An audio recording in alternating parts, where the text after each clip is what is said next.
So you mentioned some of the other members, and there's some of the same names that I run into with LNG. And so, right now as we're recording this, there's a war going on, and the Straits of Hormuz are, complex to the point where second largest exporter of LNG is like saying, "Hey, we're stopping. We're not going to be, producing LNG and sending it through the Straits."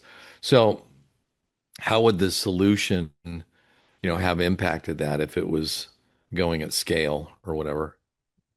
So, you know, the bottom line is that anywhere that you have combustion exhaust, you can produce natural gas from intermittent sources of electricity. So, Germany has quite a bit of wind.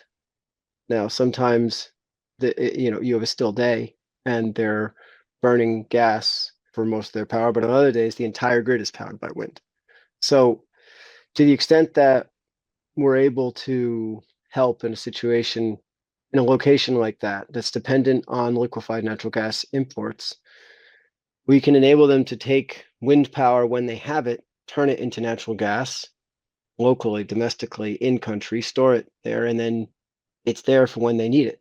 So, to the extent that you have significant sources of renewable electricity, or even nuclear power that's typically not fully utilized during the off-peak window, then we can turn all of that sort of inelastic source of electricity into natural gas that can be stored indefinitely and at scale for use later. In Europe, they typically purchase natural gas and fill storage reservoirs 6 months in advance of when it's used.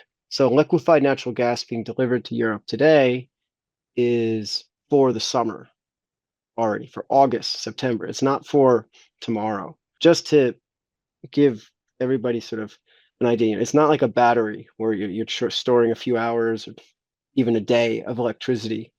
This is you can store months worth of energy demand within the natural gas distribution network. And the same is true in North America, though in North America they have all the natural gas they need. But in a place like Japan or Taiwan or Europe, where they're dependent on imports, this is a security play as much as a financial opportunity.